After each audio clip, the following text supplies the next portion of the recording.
Hello everyone, welcome to my channel maths is so simple so easy. विद्यार्थ्यांनो, आता आपण एक एक व्हिडिओ बघतोय, एक एक चॅप्टर कव्हर करण्याचा प्रयत्न करतोय. तर आज आपण शिकणार आहोत चॅप्टर नंबर 3 पेपर फर्स्टमधला चॅप्टर नंबर 3 ट्रिग्नोमेट्रिक फंक्शन. त्याच्यामधला महत्त्वाचा पॉईंट आहे इन्व्हर्स ट्रिग्नोमेट्रिक फंक्शन. याच्यावर तुम्हाला एकतरी क्वेश्चन येणार म्हणजे येणारच, 100% याच्यावर एकतरी क्वेश्चन असणार आहे तुम्हाला. मी तुम्हाला बेसिक ट्रिग्नोमेट्रीचं जे चॅप्टर घेतलं होतं त्याच्यामध्ये सांगितलं होतं, दिलेले 5 पॉईंट दिले होते तुम्हाला. ते 5 पॉईंट तुम्हाला महत्त्वाचे आहेत किंवा ते चॅप्टरमध्ये तुम्हाला करायचे. त्याच्यापैकी हा लास्ट 5 नंबरचा पॉईंट आहे इन्व्हर्स ट्रिग्नोमेट्रिक फंक्शन. काय आहे? Inverse trigonometric function. चला मग इन्व्हर्स ट्रिग्नोमेट्रिक फंक्शन काय असतं ते आपण बघूयात.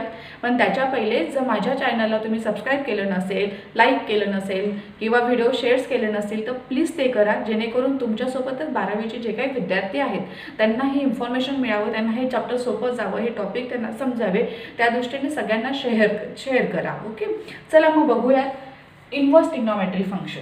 पहिला गोष्ट म्हणजे ट्रिग्नोमेट्रिक फंक्शन. ट्रिग्नोमेट्रिक फंक्शन कोणते कोणते असतात? साइन, कॉस, टॅन, कोसेक, सेक, कॉट. हे तुम्हाला सगळ्यांना माहिती आहे. पण ते मला कसे पाहिजे? इन्व्हर्स पाहिजे. मग हा साइन हा ट्रिग्नोमेट्रिक फंक्शन आहे, पण त्याच्या डोक्यावर जर मी -1 लिहिला, -1 लिहिलं तर तो काय होतो? Sine inverse. कॉस हा ट्रिग्नोमेट्रिक फंक्शन आहे, पण कॉसच्या डोक्यावर जर मी -1 लिहिला तर तो काय होतो? Cos inverse. Same tan inverse, cosec inverse, sec inverse आणि cot inverse is called as a inverse function. Okay, आपल्याला व्हॅल्यू आता आपल्याला काय करायचं? इन्व्हर्स ट्रिग्नोमेट्रिक फंक्शनमध्ये व्हॅल्यू काय येणार आहे किंवा एक्झाम्पल्स काय येणार आहे? Find the value of cot inverse 1/√3, tan inverse 1, sine inverse -1/2, cos inverse -1/2. अशा पद्धतीचे तुम्हाला एक्झाम्पल दिलेले असणार आहे आणि त्याच्या व्हॅल्यू काढा असं विचारणार आहे. असे एक्झाम्पल येणार नाही, पुढे सांगेल मी तुम्हाला एक्झाम्पल कसे येतील, बट त्याच्यातला मेन टॉपिक असा असणार आहे की find the value of this. Okay, तर एक्झाम्पल कोणतं पण घ्या, इन्व्हर्स ट्रिग्नोमेट्रीचं कोणतंही एक्झाम्पल घ्या. मी बेसिकच्या व्हिडिओमध्ये पण सांगितलं होतं तुम्हाला, त्याच्यासाठी एक चार्ट महत्त्वाचा आहे. कोणता चार्ट आहे तो? हा चार्ट आहे. बस एक छोटासा चार्ट आहे, हा तुमच्या लक्षात राहिला तर तुम्हाला, आणि हे एक्झाम्पल 4 एक्झाम्पल फक्त तुम्हाला व्यवस्थित समजले तर तुम्हाला कोणत्याही इन्व्हर्स ट्रिग्नोमेट्रीची व्हॅल्यू सहज काढता येईल. बघा, मग नीट लक्ष द्या. साइन, कॉस, टॅन, कोसेक, सेक, कॉट हे तुम्हाला काय? Trigonometric function. पण साइनची ही काय? सगळे ब्रांच व्हॅल्यू, यांना काय म्हणतात? ब्रांच व्हॅल्यू म्हणतात. मग साइनची ब्रांच व्हॅल्यू काय आहे? -π/2 to π/2. कॉटची ब्रांच व्हॅल्यू काय? 0 to π. टॅनची ब्रांच व्हॅल्यू काय आहे? पण स्क्वेअर, हे दोघं काय आहेत? बॉक्स आहेत. हे काय आहे? राऊंड ब्रॅकेट आहे. हे कोणते ब्रॅकेट आहे? स्क्वेअर ब्रॅकेट आहे. टॅनची व्हॅल्यू काय आहे? -π/2 to π/2 बट राऊंड ब्रॅकेटमध्ये. कोसेकची व्हॅल्यू काय आहे? -π/2 to π/2 -0.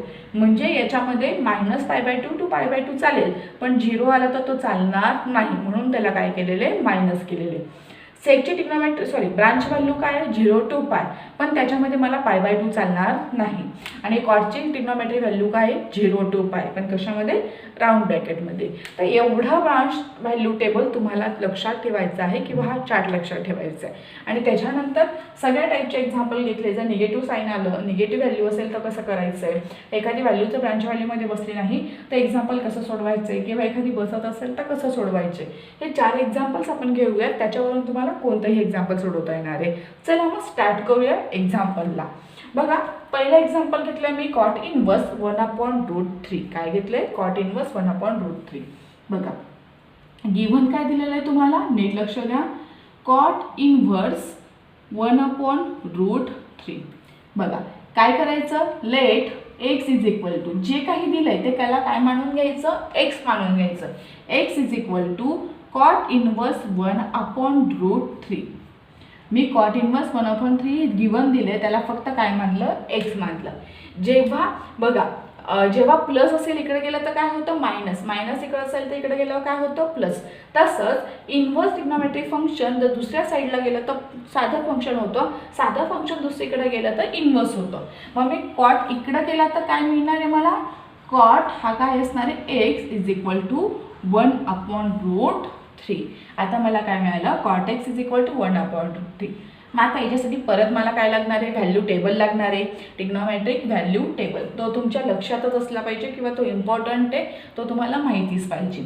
मग कॉटची व्हॅल्यू 1/√3 केव्हा येते? ट्रिग्नोमेट्रिक व्हॅल्यू टेबलमध्ये बघायचं आहे. जर त्याच्यात बघितलं तर तुम्हाला समजेल की 60 डिग्रीला असते 1/√3. पण 60 डिग्री म्हणजे रॅडियनमध्ये काय असतं, π/3 इज इक्वल टू 1/√3. आता याची व्हॅल्यू मला काय मिळाली आहे, π/3. ओके, पण कशाची, कॉटची. बस इथपर्यंत आलो की आपलं मेन काम संपलंय. आता फक्त बघ काय टाकायचं, the principal branch value of cot inverse is. Principal branch value कशाची पाहिजे, कॉट इनव्हर्सची. कॉटची प्रिन्सिपल ब्रांच व्हॅल्यू काय आहे, 0π. ब्रांच व्हॅल्यू काय आहे, 0 to π. Okay, the principal branch value of cot inverse is 0 to π. Okay, आता फक्त बघायचं आपल्याला 0 to π मध्ये हे π/3 बसतं का. ओके, नीट लक्ष द्या. मी काय करते, याच्यासाठी डायरेक्ट नंबर लाईन काढून द्यायची. ब्रांच व्हॅल्यू काय, 0 to π. सपोज हा 0 असेल, हा π असेल. π म्हणजेच काय रे, 180 डिग्री. π म्हणजे काय असते, 180 डिग्री. 0 to, मग आपली ब्रांच व्हॅल्यू काय आहे, 0 to 180. ओके, याच्यामध्ये आपल्याला काय बघायचं, ही व्हॅल्यू बसते का. हे दोघं लिमिट्स आहे, याच्यामध्ये ती व्हॅल्यू बसली पाहिजे. आपली काय व्हॅल्यू आलेली आहे, 60. आपल्याला रॅडियनमध्ये नाही समजत π/3 म्हणून डिग्रीमध्ये पण आपण लिहून घेतलेले. आता 0 to π म्हणजे 0 to 180 हे समजलं. π/3 म्हणजे काय, 60. 60 कुठं येणार आहे, 0 पेक्षा मोठा आहे, 180 पेक्षा छोटा आहे. इथं कुठंतरी 60 येईल, म्हणजे तो ह्या दोघांच्या मध्ये आहे, म्हणजे तो ब्रांच व्हॅल्यूमध्ये आहे. म्हणजे आपल्याला ब्रांच व्हॅल्यूच्या रेंजमध्ये तो मिळालेला आहे. Therefore branch value lower limit काय आहे, 0. अपर लिमिट काय आहे, 1. हा 0 पेक्षा कसा आहे, 60 मोठा आहे, किंवा इथं π/3 लिहा किंवा 60 लिहा. π/3 कसा आहे, मोठा आहे. ओके, आणि π पेक्षा कसा आहे, छोटा आहे, म्हणजे हे होतंय. देअरफॉर द रिक्वायर्ड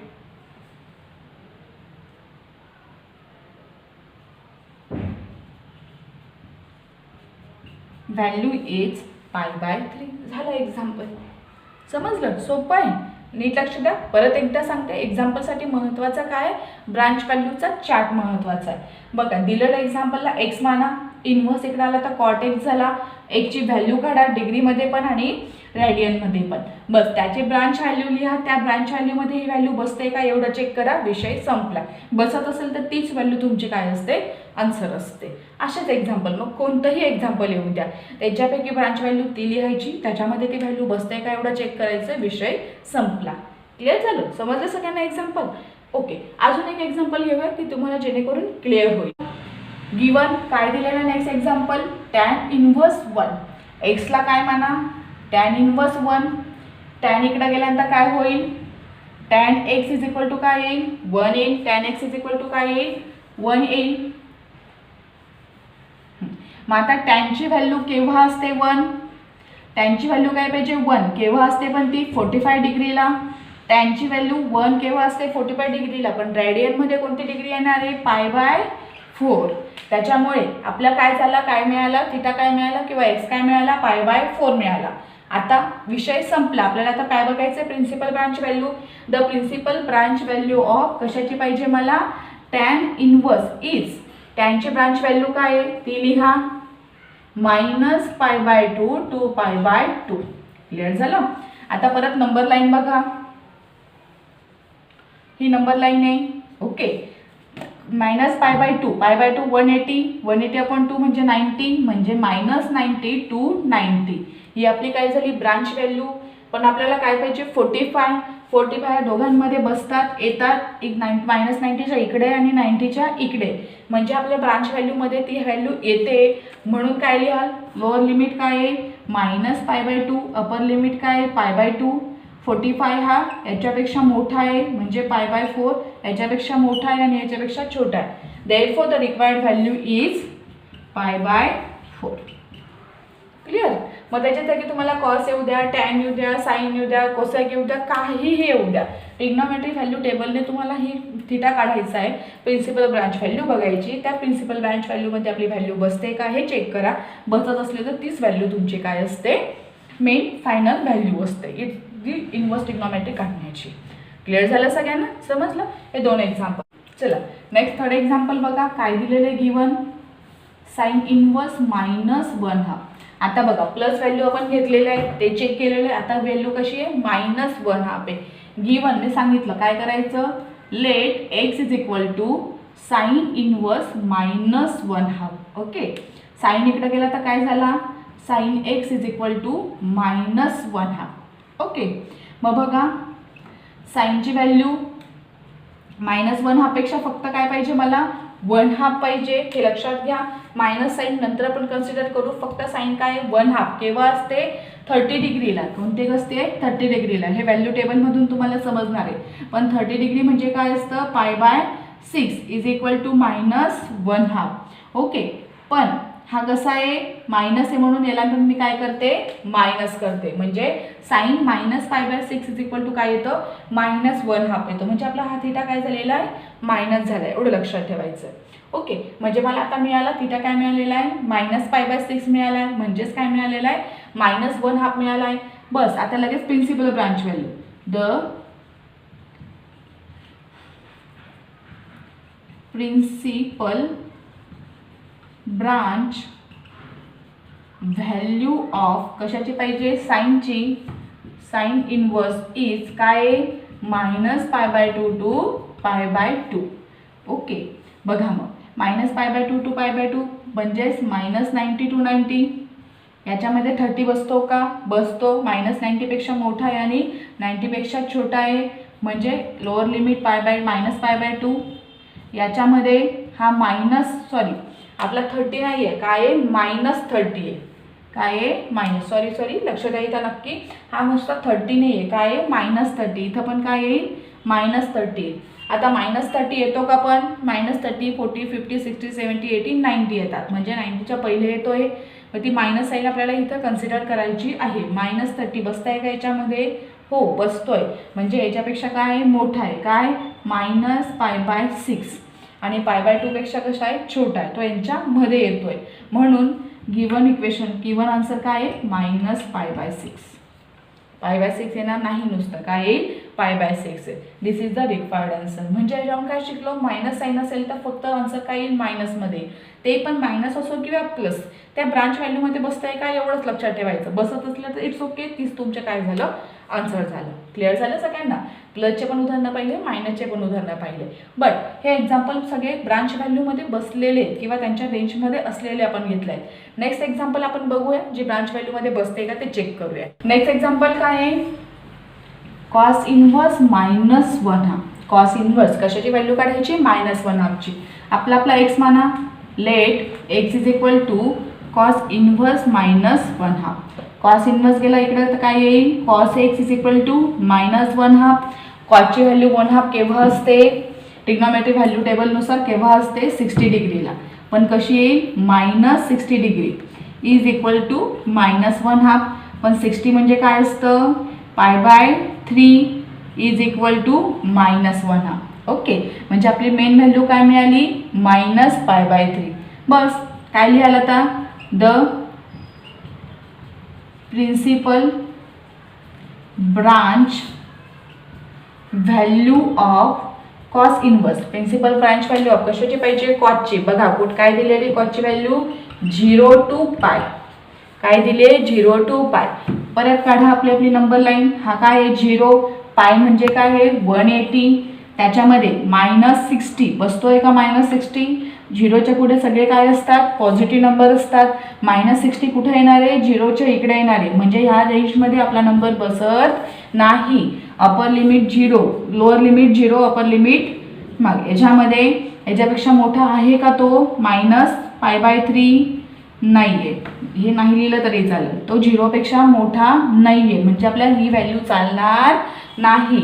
देअरफॉर काय व्हॅल्यू आपली -π/3 इज इक्वल टू काय करायले -π/3. बघा नीट लक्ष द्या, -π/3 ही आपल्या रेंजमध्ये बसलेली नाही आहे. कारण ती 0पेक्षा मोठी पाहिजे, पण ती 0पेक्षा मोठी नाही आहे आपली व्हॅल्यू. ओके, म्हणून आपल्याला ही प्रिन्सिपल ब्रांच व्हॅल्यू होणार नाही किंवा ही प्रिन्सिपल मेन इनवर्स फंक्शनचं आन्सर होऊ शकत नाही. मग आपलं मेन काय आहे -π/3 आहे. मग काय कराल लक्ष द्या, काय कराल महत्त्वाचं हे लक्षात ठेवा. आता क्वाड्रंट आठवतोय तुम्हाला सगळ्यांना, first quadrant, second quadrant, third quadrant आणि फोर्थ क्वाड्रंट. सांगितलं होतं पहिल्यामध्ये थीटा अँगल असतो, दुसऱ्यामध्ये पाय मायनस थीटा, तिसऱ्यामध्ये पाय plus theta, चौथ्यामध्ये 2 pi minus theta अशा अँगल्स असतात. ओके, हे लॉजिक आपण मागच्या व्हिडिओमध्ये शिकलेलो आहे. बघा आता -π/3 आहे, पण कशाच्या रिलेटेड? कॉसची व्हॅल्यू कशी आहे? मायनस. मग कॉसची व्हॅल्यू कुठे कुठे मायनस असते? आता हे तुम्हाला माहितीच असेल. सेकंड आणि फोर्थ क्वाड्रंटमध्ये कॉसची व्हॅल्यू कशी असते? मायनस असते. फर्स्ट आणि फोर्थ क्वाड्रंटमध्ये प्लस असते. सेकंड आणि थर्ड क्वाड्रंटमध्ये कॉसची व्हॅल्यू कशी असते? मायनस असते. मग याच्यापैकी इकडनं आपण असं जर फिरत गेलो तर पहिला क्वाड्रंट कोणता आहे? पाय. कोणता पण पहिला क्वाड्रंट घेऊयात. पहिला क्वाड्रंट कोणता आहे? Pi minus theta. मग याचं कन्वर्शन कशात कराल तुम्ही? पाय मायनस थीटामध्ये कराल. ओके, मायनस आपल्याला काय करायचं आहे? प्लस करायचं आहे. हा मायनस फक्त क्वाड्रंट दाखवतो. आपला मेन अँगल काय आहे? π/3 आहे. बघा मग पाय मायनस थीटा, थीटा काय आहे? π/3. ओके, काय येईल मग? काय येणार आहे? 3 पाय मायनस पाय, 1 पाय गेला तर काय येतील? 2 π/3. नीट लक्ष द्या, ही मायनस साईन फक्त क्वाड्रंट दर्शवते, म्हणून इथं आपण मायनस प्लस करणार नाही आहोत. हे लक्षात ठेवा. ही साईन काय दाखवते? क्वाड्रंट. म्हणजे आपला थीटा फक्त काय? π/3. तो प्लस असो किंवा मायनस, तुम्हाला फक्त आणि फक्त थीटा घ्यायचा आहे. मग सेकंड क्वाड्रंट घेतला, जर हा पण व्हॅल्यू नाही बसली तर आपण पुढचा क्वाड्रंट घेणार आहोत. ओके, पण आपण चेक करूया पहिल्यांदा बसते का. ही व्हॅल्यू बसत नाही आहे, म्हणून मी क्वाड्रंटमध्ये कुठं कुठं निगेटिव्ह ते पाहिलं. मग माझी व्हॅल्यू एक तर ही असणार आहे किंवा ही असणार आहे. मग मी पहिल्या क्वाड्रंटला चेक केलं, ती बसली तर ठीक, नाही तर आपण पुढचा क्वाड्रंट घेऊया. मग दुसऱ्याच्यात काय असतं? पाय मायनस थीटा, पण पाय मायनस थीटाची व्हॅल्यू काय? π/3 केलं तर 2 π/3 येतं. आपल्या डायरेक्टमध्ये समजत नाही आहे, कन्वर्ट करून घ्या. 2 पाय म्हणजे 180/3, 6 काय आलं? 120 डिग्री. काय आलं? 120 डिग्री. पण आपली ब्रांच व्हॅल्यू काय? 0 to π. 0 to 180 मध्ये 120 बसतंय का? 0 पेक्षा मोठं, 120 पेक्षा छोटं? हो, बसतंय. म्हणजे आपली ही ब्रांच व्हॅल्यू होऊ शकते. Therefore lower limit 0, upper limit π. यांच्यामध्ये काय येणार आहे? 120 म्हणजे 2 π/3. Therefore 2 π/3 is your required answer. Clear झालं? समजलं सगळ्यांना? बघा, मी 4 एक्झाम्पल्स. हे ट्रिग्नोमेट्री, इन्व्हर्स ट्रिग्नोमेट्री सोडवण्यासाठी तुम्हाला हा चार्ट खूप महत्त्वाचा आहे विद्यार्थ्यांनो. हा चार्ट तुमचा पाठच असला पाहिजे. आणि नाहीच काही करायचं असेल तर मिनिमम या 4 एक्झाम्पल्स कसे सोडवलेले याचं लॉजिक तरी करा. याच्यावरून तुम्हाला सगळे एक्झाम्पल सोडवता येणार आहे. निदान तुम्हाला ते अटेम्प्ट करता येणार आहे. पहिले 2 एक्झाम्पल आपण पॉझिटिव्ह घेतले आणि प्लस ब्रांच व्हॅल्यूमध्ये बसणारे घेतले. तिसरं एक्झाम्पल आपण निगेटिव्ह व्हॅल्यूचं घेतलंय, पण तेही ब्रांच व्हॅल्यूमध्ये बसणारे घेतलेले. पुढचं एक्झाम्पल आपण काय घेतले? जे ब्रांच व्हॅल्यूमध्ये बसत नाही आहे. जर ब्रांच व्हॅल्यूमध्ये बसत नसेल तर तुम्हाला त्या क्वाड्रंटमध्ये पॉझिटिव्ह कुठे आणि निगेटिव्ह कुठे आहे ते बघायचं. त्याच्यानुसार पहिला क्वाड्रंट घ्यायचा, कोणता पण एक क्वाड्रंट घ्यायचा, ती व्हॅल्यू चेक करायची बसते का. ती व्हॅल्यू बसली तर ती व्हॅल्यू काय असतं? मेन आन्सर असतं. अशा प्रकारे इन्व्हर्स ट्रिग्नोमेट्रिक फंक्शन एवढाच कन्सेप्ट, याच्यावर कन्सेप्टच नाही आहे. हां, पण सगळ्यात महत्त्वाचा प्रश्न याच्यामध्ये एकच आहे. आता हे तुम्हाला समजलंच असणार आहे कसं काढायचं, पण क्वेश्चन मात्र असा येणार नाही, फाइंड दिस असं येणार नाही. तर क्वेश्चन कसं येईल? सपोज मी 4 एक्झाम्पल्स घेतले तर क्वेश्चन तुम्हाला असा येईल: cot inverse 1/√3 plus tan inverse 1 plus sine inverse -1/2. Find काय येऊ शकतो question? Find cot inverse 1/√3 plus tan inverse 1 plus sine inverse 1/2. म्हणजे हे 3 एक्झाम्पल आपण वेगवेगळे सोडवले, पण त्यांची तुम्हाला एकत्र काय सांगितलं? ॲडिशन सांगितलं. मग पहिलं, दुसरं, तिसरं वेगवेगळं काढून घ्यायचं. तिघांच्या व्हॅल्यूची तुम्हाला काय करायची? ॲडिशन करायची. त्यांचे सबस्ट्रॅक्शन विचारू द्या, मल्टिप्लिकेशन विचारू द्या, ॲडिशन विचारू द्या, किंवा दिस इज इक्वल टू दोघांची ॲडिशन आहे का असं शो करा. शो दॅट येतील, किंवा फाइंड द येतील, किंवा मल्टिप्लिकेशन येतील, किंवा ॲडिशन काही येऊ द्या. पण त्यातलं प्रत्येक एक्झाम्पल सोडवायचं कसं हे मात्र मी तुम्हाला सांगितलेलं आहे. बस विद्यार्थ्यांनो, बस एवढं केल्यानंतर तुम्हाला इन्व्हर्स ट्रिग्नोमेट्रिक फंक्शनवरचं प्रत्येक एक्झाम्पल सोडवता येईल, पण एवढं व्यवस्थित करायचं आहे. अशा प्रकारे आपला हा इन्व्हर्स ट्रिग्नोमेट्रिक फंक्शन मी समजावून देण्याचा प्रयत्न केलेला आहे. जर तुम्हाला समजलं असेल तर प्लीज माझ्या व्हिडिओला लाईक करा, आणि काही शंका असेल तर कमेंट पण करा. Thank you so much.